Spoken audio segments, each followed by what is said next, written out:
Lindsey, welcome to the show. I always love asking this question first. How does it feel to be Lindsey today? Feels good. 21-year-old Lindsey would have thought, who is this person? And they wouldn't believe I'm at where I'm at now. Let's just, I guess, jump in. Tell the listeners just a little bit about your medical background, your history, where you started and where you're at currently. Yeah, so I'm from northeastern Pennsylvania. I live in Wilkes-Barre with my husband and our three kids. We have a 7-year-old, 5-year-old, and a 2-year-old. I met my husband when I was in medical school in Philadelphia. I had gone to Penn State for my undergrad before that. I knew for a long time that I wanted to be a physician. I took my first medical type job when I was in high school. My mom was actually a unit desk clerk at a local nursing home, and I just wanted to make money, so I kind of ended up there. And initially I wanted to be a vet. I grew up on a horse farm, and I was like, oh, people can talk. This sounds like okay, I'm going to be a people doctor.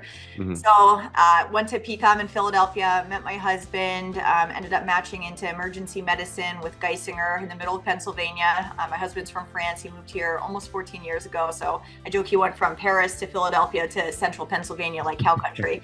But he's stuck with me now with our three kids here in Pennsylvania. So when I was in residency for emergency medicine and we were ending near the end of my residency, my husband read the book Rich Dad Poor Dad, which gateway book for a lot of people. And, I'm starting to get that close to that attending salary. And a lot of doctors don't invest in real estate. They don't know a lot. So all I heard about was, oh, get a financial advisor. Financial advisors would come to our residency, take us out to dinner and say, hey, let me be your financial advisor, stocks, let me help you. Nobody ever talked about real estate. So I wasn't exposed to it growing up.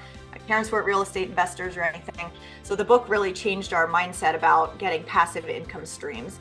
So when I graduated from residency, I became an attending also with 𝗘𝗀𝗁𝗁 system, and we started our investing journey just 5 years ago now after reading that book. Under residency and attending emergency medicine. And when did the bug happen? Like the little purple book. Hmm. And then when did the bug happen for you? I mean, did your husband sell that to you after reading that book then? Yeah, it wasn't a hard sell for me at all, but he had listened to it. I'll say that he doesn't like to read books. He does all the audiobooks. And he's like, hey, this just sounds great. Also, he wasn't exposed to real estate either. I mentioned he's from France. His background with his family is the restaurant industry. His parents own restaurants, had hotels in France. He was a mechanical engineer by background. So again, really wasn't exposed to this passive income streams and the potential of real estate. So it made sense. And literally, we read the book, finished listening to it, and that same weekend I found a local 3-day seminar in northeastern Pennsylvania all about real estate investing, and we signed up for that and went to it. And we had said to ourselves 2019 was going to be a year of just learning, but time can be the enemy if you're not using it properly. It's going to pass whether you're doing something or not. So we just decided to jump right in. We started going to local meetups, got our first properties off market, and it's just been a complete snowball from 0 units to now we have just over 550 in those 5 years. Then what's the progression for you then? Obviously with, scaling up, you've gotten into different asset classes, multifamilies. Yep. What was that progression for you? So the first 22 units, it was just ourselves, just my husband and I were doing everything. We got the 2 single family, we got a duplex in that same town, did the same thing. We did a BRRRR on that property, started more self-education, reading books, going to more open free networking events locally, started doing direct mail campaigns. So I would use Prop Finder online, literally look up houses that were owned for 20 plus years, mom and pop, so in their own name, not LLCs, really not running it as a business, 80 to 100% equity, so really no mortgage. I mean, truly the mom and pop owners. And I would just start writing letters and sending them out saying, hey, do you want to sell your property? And we got a 4-unit off market that way. Also a very, very heavy lift, complete gut job rehab. And our best deal was a 10-unit that we got off market. With that, we ended up pulling out 275% of our money on the refi. Literally got a $301,000 tax-free refi check after 20 months on that property. It was awesome. And again, still own it, still cash flowing.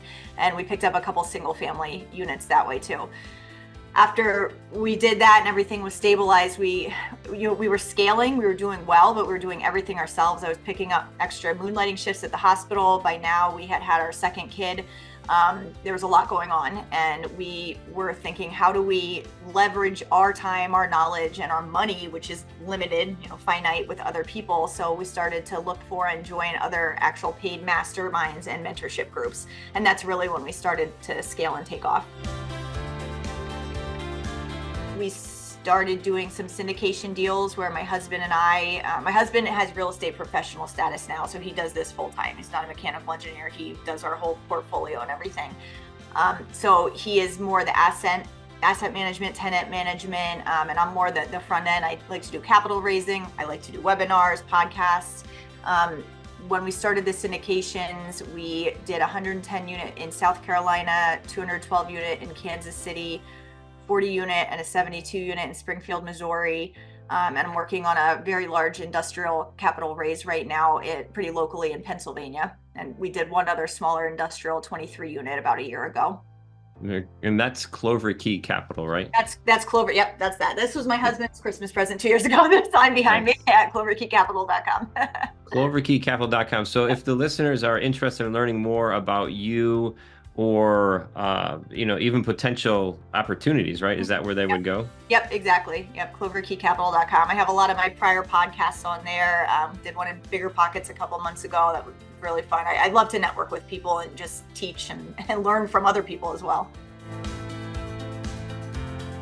You're targeting commercial then, multifamily, so 5+ units? Yeah, well, we've done both. We got the 4 unit when we were doing the small multifamily, which obviously that is still residential, 1 to 4 units. But at this point now, yes, we're only contented 5+ units. Yeah. What's been the I guess best way to locate deals or opportunities when it comes to the larger units, 10, 20, 30+? Word of mouth. We've only gotten one that's been on market that way. Everything else has been through really good broker relationships and through our partners having very good broker relationships before they hit the market. Or even just as your reputation grows in certain areas, like in the Kansas City, Springfield, Missouri area, the very last one too, it's just, again, been word of mouth that the people in that community know, okay, Sharpline, and they are serious buyers that can close too. Mm-hmm. Yeah, serious buyers that can close is a big thing. You have this new platform called Mindshift to Millions. Yes. And the listeners can find that at mindshift2millions.com. What is that about? Yeah, so this has been an idea that from the beginning, even before I started or I bought my first property, we were reading, my husband and I, and listening to a lot of books. And I just felt there wasn't one source that just kind of taught everything. A lot of the mentorships that I was looking into were tens of thousands of dollars. And when you're trying to decide between that and buying your first property, I couldn't justify it at the time. So I always had it in the back of my mind that if I made it and if I was going to be successful, I wanted to teach others. I feel like there's a quote in the Bible, not to get religious, but to whom much has been given, much is expected. And I've learned a lot. I've been very successful through a lot of hard work, but I want to give knowledge back to people too. So a couple months ago, I started to decide, okay, this is the time I want to get more serious about this. And one of my business partners, 𝗏𝗀𝗻𝗁sky, and I reached out to her and we started brainstorming, and we said, okay, yeah, we're both on the same page. Let's write books together first. So we just published last month 2 different books, which I have here. It's called Real Estate Investing Unlocked: Real Stories from Women on Their Path to Passive Income and Financial Freedom, and a male version. It's 16 stories from women, 16 stories from men. We've had a lot of really good feedback about that. And as we were getting these books out, we started to work on our coaching and mentorship program that we're going to be launching in March.